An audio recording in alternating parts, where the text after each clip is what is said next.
Hi friends, welcome back to my channel.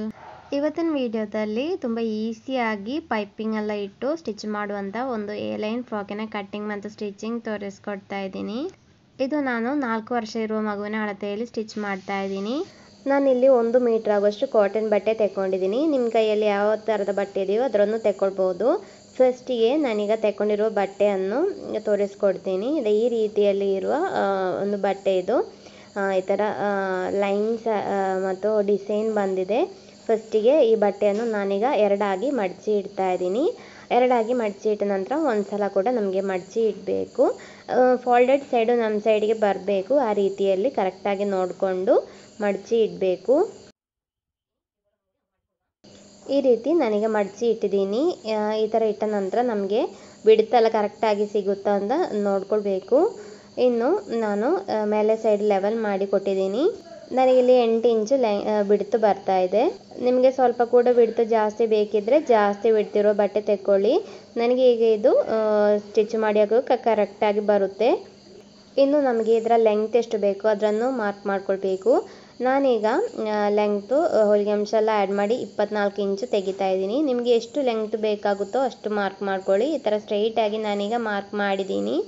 ಇನ್ನು ನಮಗೆ ಬೇಕಿದ್ದರೆ ಈ ಥರ ಅಳತೆ ಫ್ರಾಕ್ ಇಟ್ಟು ಕೂಡ ಲೆಂತ್ ಎಷ್ಟು ಬೇಕು ಅಂತ ನೋಡ್ಬೋದು ಫ್ರೆಂಡ್ಸ್. ಇದರಲ್ಲಿ ಕರೆಕ್ಟ್ 23.5 ಇಂಚ್ ಇದೆ.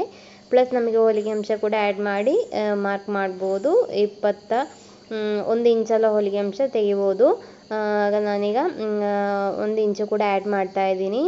ಈಗ 25 ಇಂಚು ಮಾರ್ಕ್ ಮಾಡ್ತಾ ಇದ್ದೀನಿ. ಇನ್ನು ನಮಗೆ ಅಳತೆ ಫ್ರಾಕ್ ತಗೊಂಡು ಈ ಥರ ಇಟ್ಟು ನೆಕ್ ಲೆಂತ್ ಎಷ್ಟು ಬರ್ತಾ ಇದೆ ಅಂತ ನೋಡಬೇಕು. ಅಳತೆ ಫ್ರಾಕ್ ಇಲ್ಲದೆಯೂ ನಮಗೆ ಇದು ಮಾಡ್ಬೋದು. ಅಳತೆ ಫ್ರಾಕ್ ಇದ್ದರೆ ಸ್ವಲ್ಪ ಕೂಡ ಈಸಿ ಅಲ್ಲ, ಹಾಗಾಗಿರೋ ಕಾರಣ ಈ ರೀತಿ ತೋರಿಸ್ಕೊಡ್ತೀನಿ. 3.5 ಇಂಚು ನನಗೆ ನೆಕ್ ಲೆಂತ್ ಮಾರ್ಕ್ ಮಾಡಿದ್ದೀನಿ. ಇನ್ನೂ ನಮಗೆ ನೆಕ್ ವಿಡ್ತು ಮಾರ್ಕ್ ಮಾಡ್ಕೊಳ್ಳುವ. ನಾನಿಲ್ಲಿ front neck back neck same length ತೆಗಿತಾ ಇದ್ದೀನಿ. ನಿಮಗೆ ಬೇಕಿದ್ದರೆ ಬ್ಯಾಕ್ ನೆಕ್ಕು ಸ್ವಲ್ಪ ಕಡಿಮೆ ತೆಗಿಬೋದು, ಆಗ ಹುಕ್ ಇಡಬೇಕಾಗುತ್ತೆ. ನೆಕ್ ಬಿಡ್ತು ಬರ್ತಾ ಇರೋದು 4 ಇಂಚು. ಆಗ ಅದರ ಹಾಫ್ ಬೇಕು ನಾವಿಲ್ಲಿ ಮಡಚಿಟ್ಟಿರುವ ಬಟ್ಟೆಯಲ್ಲಿ ಮಾರ್ಕ್ ಮಾಡಲಿಕ್ಕೆ. ಹಾಫು ಪ್ಲಸ್ ಒಂದು 1/4 ಇಂಚು ನಮಗೆ ಬೇಕಿದ್ದರೆ ಮೈನಸ್ ಮಾಡ್ಬೋದು ಫ್ರೆಂಡ್ಸ್. ನಾನೀಗ 4/2 2 ಇಂಚು ಮಾರ್ಕ್ ಮಾಡಿದ್ದೀನಿ ಮತ್ತು ಪೈಪಿಂಗ್ ಇಡ್ತಾ ಇದ್ದೀನಿ. ಹಾಗಾಗಿರೋ ಕಾರಣ ಅದು ಕರೆಕ್ಟಾಗಿ ಬರುತ್ತೆ. ಈ ಥರ ರೌಂಡ್ ನೆಕ್ ಮಾರ್ಕ್ ಮಾಡಿದ್ದೀನಿ. ಇನ್ನು ಶೋಲ್ಡ್ರ್ ಎಷ್ಟಿದೆ ಅಂತ ನೋಡ್ಕೊಳ್ಳುವ. 2.5 ಇಂಚಲ್ಲಿ ಶೋಲ್ಡ್ರ್ ಬರ್ತಾ ಇದೆ. 2.5 ಪ್ಲಸ್ ನಮಗೆ 1/2 ಇಂಚು ಸ್ಲೀವ್ಸು ಜಾಯಿಂಟ್ ಮಾಡಲಿಕ್ಕೆ ಬೇಕು. ಹಾಗಾಗಿರೋ ಕಾರಣ ನಾನೀಗ 1/2 ಇಂಚ್ ಆ್ಯಡ್ ಮಾಡಿ 3 ಇಂಚು ಶೋಲ್ಡ್ರು ಮಾರ್ಕ್ ಮಾಡ್ತಾ ಇದ್ದೀನಿ. ಇನ್ನು ನಮಗೆ ಆರ್ಮೋಲ್ ಎಷ್ಟಿದೆ ಅಂತ ನೋಡ್ಕೊಳ್ಬೇಕು. ಈಗ 4 ಇಂಚು ಇಲ್ಲಿ ಅಳತೆ ಫ್ರಾಕ್ನಲ್ಲಿ ಇರೋದು. ಆಗ 1/2 ಇಂಚು ಕೂಡ ಆ್ಯಡ್ ಮಾಡಿ ನಾನೀಗ 4.5 ಇಂಚು ಆರ್ಮೋಲ್ ಮಾರ್ಕ್ ಮಾಡ್ತಾ ಇದ್ದೀನಿ. 1/2 ಇಂಚು ನಾವು ಶೋಲ್ಡ್ರ್ ಜಾಯಿಂಟ್ ಮಾಡಲಿಕ್ಕೆ ಬೇಕಲ್ಲ, ಅದು ಕೂಡ ಆ್ಯಡ್ ಮಾಡಿ 4.5 ಇಂಚು ಮಾರ್ಕ್ ಮಾಡಿಕೊಂಡು ಈ ಥರ ಆರ್ಮೋಲ್ 1 ಇಂಚು ಮಾರ್ಕ್ ಮಾಡಿಕೊಂಡು ರೌಂಡಾಗಿ ಮಾರ್ಕ್ ಮಾಡ್ಕೊಳ್ಳಿ. ಚೆಸ್ಟ್ ವಿಡ್ತ್ ಇಲ್ಲಿ 12 ಇಂಚು ಬರ್ತಾ ಇದೆ. ಆಗ ಅದರ ಹಾಫ್ 6 ಇಂಚು ಮಾರ್ಕ್ ಮಾಡಬೇಕು. ಪ್ಲಸ್ ನಮಗೆ ಹೊಲಿಗೆ ಅಂಶ ಎಷ್ಟು ಬೇಕು ಅಷ್ಟು ಮಾರ್ಕ್ ಮಾಡ್ಬೋದು. ನನಗಿಲ್ಲಿ 1 ಇಂಚೇ ಹೊಲಿಗೆ ಅಂಶ ತಗೊಳ್ತಾ ಇರೋದು. ನಿಮಗೆ ಜಾಸ್ತಿ ಬೇಕಿದ್ದರೆ ಮಾರ್ಕ್ ಮಾಡ್ಕೊಳ್ಳಿ. ಇನ್ನು ಶೇಪ್ ಲೆಂತ್ ಒಂದು 4.5 ಇಂಚು ಮಾರ್ಕ್ ಮಾಡ್ಕೊಳ್ಳಿ. ಅದಾದ ನಂತರ ನಮಗೆ ವೇಸ್ಟ್ ಮಾರ್ಕ್ ಮಾಡ್ಕೊಳ್ಬೇಕು. ಚೆಸ್ಟಿಂದ 1/2 ಇಂಚು ಕಡಿಮೆ ಮಾಡಿ 5.5 ಇಂಚಲ್ಲಿ ಮಾರ್ಕ್ ಮಾಡಿದ್ದೀನಿ. ಪ್ಲಸ್ 1 ಇಂಚು ಹೊಲಿಗೆ ಅಂಶ ಮಾರ್ಕ್ ಮಾಡ್ಕೊಳ್ಬೇಕು. ಇನ್ನು ಸೈಡು ನಾನು ಈ ರೀತಿಯಲ್ಲಿ ಮಾರ್ಕ್ ಮಾಡ್ತಾ ಇದ್ದೀನಿ ನೋಡಿ. ಕೆಳಗಿನ ಸೈಡಲ್ಲಿ ಮ್ಯಾಕ್ಸಿಮಮ್ ಬಿಡ್ತು ನಾನು ತೆಗಿತಾ ಇದ್ದೀನಿ. ಬಿಡ್ತು ಸ್ವಲ್ಪ ಜಾಸ್ತಿ ಬೇಕು ಅಂತ ಇದ್ದರೆ ಜಾಸ್ತಿ ಬಿಡ್ತಿರೋ ಬಟ್ಟೆ ತೆಕ್ಕೊಳ್ಳಿ ಫ್ರೆಂಡ್ಸ್. ಮತ್ತು ಒಂದು 2 ಇಂಚ್ ಆಗೋಷ್ಟು ಮಾರ್ಕ್ ಮಾಡಿಕೊಂಡು ಈ ಥರ ಸ್ವಲ್ಪ ರೌಂಡಾಗಿ ಮಾರ್ಕ್ ಮಾಡ್ತಾ ಇದ್ದೀನಿ. 2ನೇ ಮಾರ್ಕ್ ಮಾಡಿದ್ದೀನಲ್ಲ ಅಲ್ಲಿಂದ ಈ ಥರ ಮಾರ್ಕ್ ಮಾಡ್ತಾ ಇದ್ದೀನಿ. ಈಗ ಕೆಳಗಿನ ಸೈಡು ಸ್ವಲ್ಪ ಕೂಡ ಬಿಡ್ತು ನಮಗೆ ಜಾಸ್ತಿ ಸಿಗುತ್ತೆ. ಈ ರೀತಿ ರೌಂಡಾಗಿ ಮಾರ್ಕ್ ಮಾಡಿದರೆ, ಸ್ಟ್ರೈಟಾಗಿ ಮಾರ್ಕ್ ಮಾಡಿದರೆ ಅಷ್ಟೊಂದು ಸಿಗಲ್ಲ. ಈ ರೀತಿ ಮಾರ್ಕ್ ಮಾಡಿ ಆದಮೇಲೆ ನಮಗೆ ಇದನ್ನು ಕಟ್ ಮಾಡ್ಕೊಳ್ಬೇಕು.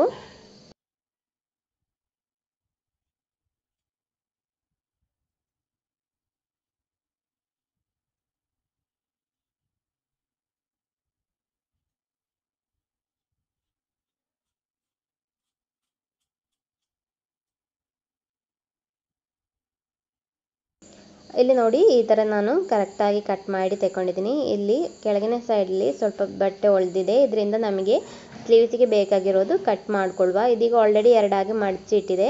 ಇನ್ನು ಸ್ಲೀವಿನ ಲೆಂತ್ ನಾನು ಮಾರ್ಕ್ ಮಾಡ್ತಾ ಇದ್ದೀನಿ. ನಾನು ಇಲ್ಲಿ ಸ್ಲೀವಿನ ಲೆಂಗ್ತು 3 ಇಂಚು ಮಾರ್ಕ್ ಮಾಡ್ತಾ ಇರೋದು. ನಿಮಗೆ ಜಾಸ್ತಿ ಬೇಕಿದ್ದರೆ ಜಾಸ್ತಿ ಮಾರ್ಕ್ ಮಾಡ್ಬೋದು. ಅದಾದ ನಂತರ ನಮಗೆ ಸ್ಲೀವಿನ ಲೂಸು ಮಾರ್ಕ್ ಮಾಡ್ಕೊಳ್ಳುವ 3.5 ಇಂಚು ಕೆಳಗಿನ ಸೈಡು ಸ್ಲೀವಿನ ಲೂಸು ಮಾರ್ಕ್ ಮಾಡ್ತಾ ಇದ್ದೀನಿ. ಅದಾದ ನಂತರ ಮೇಲೆ ಸೈಡಲ್ಲಿ ನಮಗೆ ಅದರ ವಿಡ್ತು ಮಾರ್ಕ್ ಮಾಡ್ಕೊಳ್ಬೇಕು.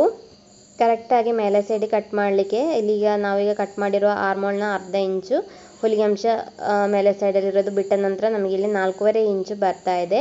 ಆ 4.5 ಇಂಚು ನಾನು ಈ ಮೇಲೆ ಸೈಡಲ್ಲಿ ಮಾರ್ಕ್ ಮಾಡ್ತಾ ಇದ್ದೀನಿ ನೋಡಿ. ಅದಾದ ನಂತರ ಇಲ್ಲಿಂದ ಈ 4.5 ಇಂಚು ಮಾರ್ಕ್ ಮಾಡಿದ ಅಲ್ಲಿಂದ ಕೆಳಗಿಗೆ 2 ಇಂಚು ಈ ರೀತಿಯಲ್ಲಿ ಮಾರ್ಕ್ ಮಾಡ್ಕೊಳ್ಬೇಕು. ನಂತರ ನಮಗೆ ಇಲ್ಲಿ 1 ಇಂಚು ಹೊಲಿಗೆ ಅಂಶ ಕೊಡಬೇಕು ಈ ಸೈಡಲ್ಲಿ ನೋಡಿ. ಕರೆಕ್ಟಾಗಿ ನೋಡಿದರೆ ನಿಮಗೆ ಗೊತ್ತಾಗುತ್ತೆ. ನಂತರ ಸ್ಲೀವಿನ ಶೇಪು ಈ ಥರ ಕೊಡಬೇಕು. ಕೆಳಗಿನ ಸೈಡಲ್ಲೂ ಕೂಡ ಆ ರೀತಿಯಲ್ಲಿ 1 ಇಂಚು ಹೊಲಿಗೆ ಅಂಶ ಕೊಟ್ಟು ಇದನ್ನು ಕಟ್ ಮಾಡಿ ತೆಗಿಬೇಕು.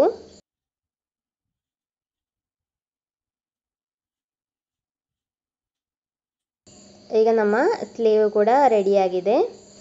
ಸ್ಲೀವಿನ ಸೆಂಟರ್ ಕೂಡ ಈಗಲೇ ನಾನು ಮಾರ್ಕ್ ಮಾಡಿ ಇಟ್ಟಿದ್ದೀನಿ. ಇನ್ನು ನಾನು ನೆಕ್ ಸ್ಟಿಚ್ ಮಾಡಲಿಕ್ಕಿರೋ ಬಟ್ಟೆ ಕಟ್ ಮಾಡ್ತಾ ಇದ್ದೀನಿ. ನಾನು ಈ ಥರ ಒಂದು ವೈಟ್ ಪೀಸನ್ನು ತೆಕ್ಕೊಂಡಿದ್ದೀನಿ. ಇದರ ಕ್ರಾಸ್ ಪೀಸನ್ನು ಕಟ್ ಮಾಡ್ಕೊಳ್ಬೇಕು. ನಾನೀಗ ಈ ರೀತಿಯಲ್ಲಿ ಕ್ರಾಸ್ ಪೀಸನ್ನು ಕಟ್ ಮಾಡ್ತಾ ಇದ್ದೀನಿ ನೋಡಿ. ನಾವು ಬಟ್ಟೆ ಈ ರೀತಿ ಇಟ್ಟ ನಂತರ ಕ್ರಾಸ್ ಪೀಸನ್ನು ಕಟ್ ಮಾಡ್ಕೊಳ್ಬೇಕು. ಈ ಥರ ಸ್ಕೇಲ್ ಯೂಸ್ ಮಾಡಿ ಕಟ್ ಮಾಡಿದರೆ ಪರ್ಫೆಕ್ಟಾಗಿ ಸಿಗುತ್ತೆ. 2 ಇಂಚು ಬಿಡ್ತು ನನಗೆ ಕ್ರಾಸ್ ಪೀಸಿಗೆ ತೆಗೊಳ್ತಾ ಇದ್ದೀನಿ.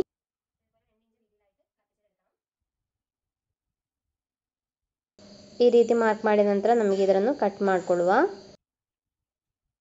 ಇನ್ನು ನಮಗೆ ಫ್ರಾಕಿಗೆ ಬ್ಯಾಕ್ ಸೈಡಿಗೆ ಬಳ್ಳಿ ಇಡುವ. ಅದಕ್ಕೆ ಬೇಕಾಗಿ ಉಳಿದಿರೋ ಪೀಸಿಂದ ಬಳ್ಳಿಗೆ ಬೇಕಾಗಿರೋದು ಕಟ್ ಮಾಡಬೇಕು. 3 ಇಂಚು ಬಿಡ್ತು ನನಗೆ ತೆಗಿತಾ ಇರೋದು ನೋಡಿ. ಈ ಥರ ಕಟ್ ಮಾಡಿದ್ದೀನಿ. ಇದರಲ್ಲಿ ಈಗ 2 ಪೀಸ್ ಇದೆ. ಇದು ಸಾಕು ನಮಗೆ ಬ್ಯಾಕ್ ಸೈಡಿಗೆ ಇಡಲಿಕ್ಕೆ. ಈ ಒಂದು ಪೀಸ್ನ ಲೆಂಗ್ತ್ ಬರ್ತಾ ಇರೋದು 16 ಇಂಚು ಫ್ರೆಂಡ್ಸ್. ಈಗ ಕಟ್ಟಿಂಗ್ ಆಗಿದೆ. ಇನ್ನು ನಮಗೆ ಸ್ಟಿಚಿಂಗ್ ನೋಡುವ. ಫಸ್ಟಿಗೆ ನಾನೀಗ ಫ್ರಂಟ್ ಪೀಸನ್ನು ತೆಗಿತಾ ಇದ್ದೀನಿ. ಫ್ರಂಟ್ ಪೀಸನ್ನು ತೆಗೆದ ನಂತರ ನಮಗೆ ಫ್ರಂಟ್ ನೆಕ್ಕಿಗೆ ಪೈಪಿಂಗ್ ಇಟ್ಟು ಸ್ಟಿಚ್ ಮಾಡ್ಕೊಳ್ಬೇಕು. ನಾವೀಗ ಕಟ್ ಮಾಡಿರೋ ಕ್ರಾಸ್ ಪೀಸು ಒಂದು ಪೀಸು ಸಾಕಾಗೋದಿದ್ದರೆ ಅದನ್ನು ಇಟ್ಟು ಸ್ಟಿಚ್ ಮಾಡ್ಬೋದು. ಸಾಕಾಗೋದಿಲ್ಲ ಅಂತಿದ್ದರೆ ಮತ್ತೊಂದು ಪೀಸನ್ನು ಕೂಡ ಇದಕ್ಕೆ ಜಾಯಿಂಟ್ ಮಾಡಿ ಸ್ಟಿಚ್ ಮಾಡಬೇಕು. ಇದೀಗ ಸಾಕಾಗುತ್ತೆ. ಹಾಗಾಗಿರೋ ಕಾರಣ ನಾನೀಗ ಈ ಕಟ್ ಮಾಡಿರೋ ಕ್ರಾಸ್ ಪೀಸನ್ನು ಈ ಥರ ಎರಡಾಗಿ ಮಡಚಿ ನೆಕ್ಕಿಗೆ ಫ್ರಂಟ್ ನೆಕ್ಕಿಗೆ ಹೊರ ಸೈಡಲ್ಲಿ ಇಟ್ಟು 1/4 ಇಂಚು ಬಿಟ್ಟು ಸ್ಟಿಚ್ ಮಾಡ್ತಾ ಇದ್ದೀನಿ.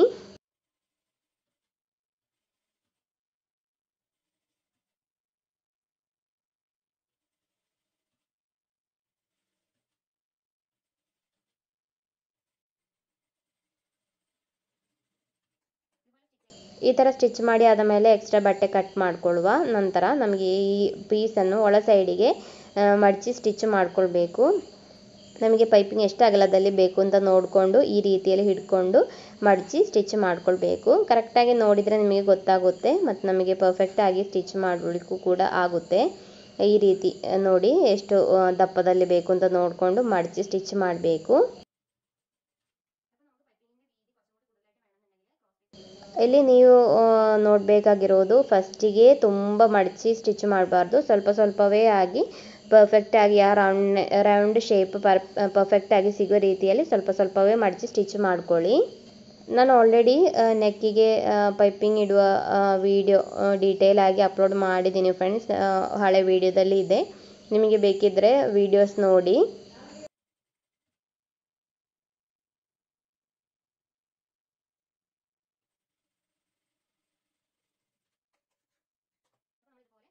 ಈಗ ನೋಡಿ ಫ್ರಂಟ್ ನೆಕ್ ಈ ರೀತಿಯಲ್ಲಿ ಪೈಪಿಂಗ್ ಇಟ್ಟು ಸ್ಟಿಚ್ ಮಾಡಿದ್ದೀನಿ. ಇನ್ನು ನಮಗೆ ಬ್ಯಾಕ್ ನೆಕ್ ಸ್ಟಿಚ್ ಮಾಡಿಕೊಡುವ. ಬ್ಯಾಕ್ ನೆಕ್ಕಿನ ಹೊರ ಸೈಡಿಗೆ ಕ್ರಾಸ್ ಪೀಸಿನ ಹೊರ ಸೈಡ್ ಇಟ್ಟು ಈ ಥರ 1/4 ಇಂಚು ಬಿಟ್ಟು ಸ್ಟಿಚ್ ಮಾಡ್ಕೊಳ್ಬೇಕು.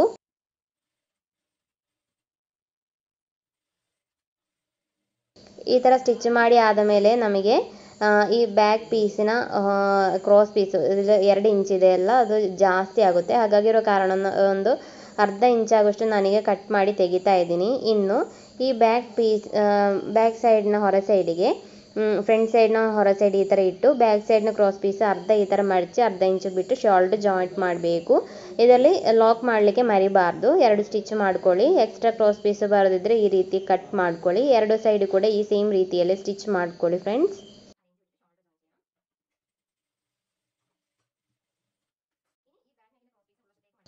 ಇನ್ನು ಈ ಬ್ಯಾಕ್ ಕ್ರಾಸ್ ಪೀಸನ್ನು ಒಳ ಸೈಡಿಗೆ ಅರ್ಧ ಇಂಚು ಪ್ಲಸ್ ಅರ್ಧ ಇಂಚು ಮಡಿಚಿ ಸ್ಟಿಚ್ ಮಾಡಬೇಕು.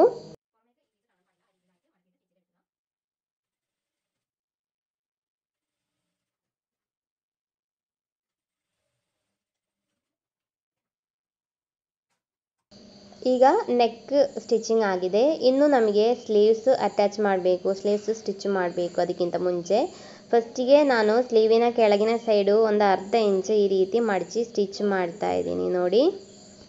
ಮತ್ತು ನಮಗೆ ಸ್ಲೀವ್ಗೆ ಬೇಕಿದ್ದರೂ ಕೂಡ ಪೈಪಿಂಗ್ ಇಡ್ಬೋದು, ಸ್ಟ್ರೈಟ್ ಪೀಸ್ ಕಟ್ ಮಾಡಿ ಪೈಪಿಂಗ್ ಇಡ್ಬೋದು. ನಾನೀಗ ಶಾರ್ಟ್ನ ಸೆಂಟ್ರಿಗೆ ಸ್ಲೀವ್ಸನ್ನ ಸೆಂಟ್ರ್ ಇಟ್ಟು ಅರ್ಧ ಇಂಚು ಬಿಟ್ಟು ಸ್ಟಿಚ್ ಮಾಡಿ ಸ್ಲೀವ್ಸನ್ನು ಜಾಯಿಂಟ್ ಮಾಡ್ತಾ ಇದ್ದೀನಿ. ಇದೆಲ್ಲ ನಾನು ಡೀಟೇಲ್ ಆಗಿ ಆಲ್ರೆಡಿ ವಿಡಿಯೋ ಅಪ್ಲೋಡ್ ಮಾಡಿದ್ದೀನಿ ಫ್ರೆಂಡ್ಸ್.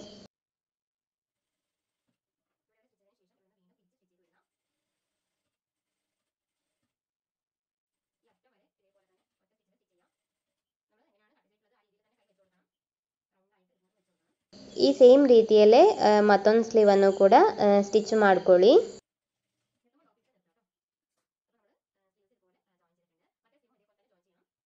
ಇನ್ನು ನಾನು ಬಳ್ಳಿ ಸ್ಟಿಚ್ ಮಾಡ್ತಾ ಇದ್ದೀನಿ. ಬಳ್ಳಿಗೆ ಬೇಕಾಗಿ ತೆಕ್ಕೊಂಡಿರೋ ಪೀಸನ್ನು ಈ ಥರ ಹೊರ ಸೈಡ್ ಇಟ್ಟು ಒಳ ಸೈಡಲ್ಲಿ 1/4 ಇಂಚು ಬಿಟ್ಟು ಸ್ಟಿಚ್ ಮಾಡ್ಕೊಳ್ಳಿ. ಯಾವ ಶೇಪ್ ಬೇಕಿದ್ರೂ ನಮಗೆ ಈ ಸೈಡು ಸ್ಟಿಚ್ ಮಾಡ್ಬೋದು. ನಾನು ಸ್ಟ್ರೈಟಾಗಿ ಸ್ಟಿಚ್ ಮಾಡ್ತಾ ಇದ್ದೀನಿ. ಈ ಥರ ಸ್ಟಿಚ್ ಮಾಡಿ ಆದಮೇಲೆ ನಮಗೆ ಅದನ್ನು ಮಗುಚಿ ಹಾಕ್ಕೊಳ್ಬೇಕು. ಈಗ 2 ಬಳ್ಳಿ ಕೂಡ ನಾನು ಸ್ಟಿಚ್ ಮಾಡಿದ್ದೀನಿ. ಇನ್ನು ನಮಗೆ ಫ್ರಾಕಿನ ಸೈಡು ಜಾಯಿಂಟ್ ಮಾಡ್ಕೊಳ್ಬೇಕು. ನಾನೀಗ ಬಳ್ಳಿ ಇಡಲಿಕ್ಕೆ ಬೇಕಾಗಿ ಫಸ್ಟಿಗೆ ಮಾರ್ಕ್ ಮಾಡ್ತಾ ಇದ್ದೀನಿ, ಶೇಪ್ ಲೆಂಗ್ತ್ ಮಾರ್ಕ್ ಮಾಡ್ತಾ ಇದ್ದೀನಿ. ಈ ಥರ ಶೋಲ್ಡ್ರನ್ನ ಅಲ್ಲಿಂದ ಕೆಳಗಿಗೆ 9 ಇಂಚು ಮಾರ್ಕ್ ಮಾಡಿದ್ದೀನಿ. ಇನ್ನು ನಮಗೆ ಇದರ ಸೈಡು ಸ್ಟಿಚ್ ಮಾಡಿಕೊಡುವ ಸ್ಲೀವಿನ ಲೂಸು 3.5 ಇಂಚು ಬಿಟ್ಟು ಈ ಥರ ಚೆಸ್ಟಿನಲ್ಲಿ 1 ಇಂಚು ಹೊಲಿಗೆ ಅಂಶ ಬಿಟ್ಟು ವೇಸ್ಟಿನಲ್ಲಿ 1 ಇಂಚು ಹೊಲಿಗೆ ಅಂಶ ಬಿಟ್ಟು ಸ್ಟಿಚ್ ಮಾಡ್ಕೊಳ್ಬೇಕು. ಅದೆಲ್ಲ ಆಲ್ರೆಡಿ ನಾವು ಮಾರ್ಕ್ ಮಾಡಿದ್ದೀವಿ. ಫಸ್ಟಿಗೆ ಕಟ್ಟಿಂಗಲ್ಲಿ ನಾನು ಹೇಳಿಕೊಟ್ಟಿದ್ದೀನಿ. ಆ ರೀತಿಯಲ್ಲಿ ಮಾರ್ಕ್ ಮಾಡಿಕೊಂಡು ಸ್ಟಿಚ್ ಮಾಡ್ಕೊಳ್ಳಿ. ಕೆಳಗಿಗೆ ಎತ್ತುವಾಗ ಒಂದು 1/4 ಇಂಚಾಗಷ್ಟು ಸೈಡ್ ಸ್ಟಿಚ್ ಮಾಡಿದರೆ ಸಾಕು. ಆಗ ನಮಗೆ ಅಲ್ಲಿ ಸ್ವಲ್ಪ ಕೂಡ ಬಿಡ್ತು ಜಾಸ್ತಿ ಸಿಗುತ್ತೆ. ನನಗೆ ತೆಕ್ಕೊಂಡಿರೋ ಬಟ್ಟೆ ಬಿಡ್ತು ಕಡಿಮೆ ಇರುವ ಕಾರಣ ಈ ರೀತಿ ಸ್ಟಿಚ್ ಮಾಡಿರೋದು. ಇನ್ನು ಲಾಸ್ಟಿಗೆ ಫ್ರಾಕಿನ ಕೆಳಗಿನ ಸೈಡು ಸ್ಟಿಚ್ ಮಾಡ್ಕೊಳ್ಬೇಕು. ಇಲ್ಲಿ ಕೂಡ ನಾನು ಚಿಕ್ಕದಾಗಿ ಮಡಚಿ ಸ್ಟಿಚ್ ಮಾಡ್ತಾ ಇದ್ದೀನಿ. 1/4 ಇಂಚು ಪ್ಲಸ್ 1/4 ಇಂಚು ಮಡಚಿ ಸ್ಟಿಚ್ ಮಾಡಿದರೆ ಸಾಕು.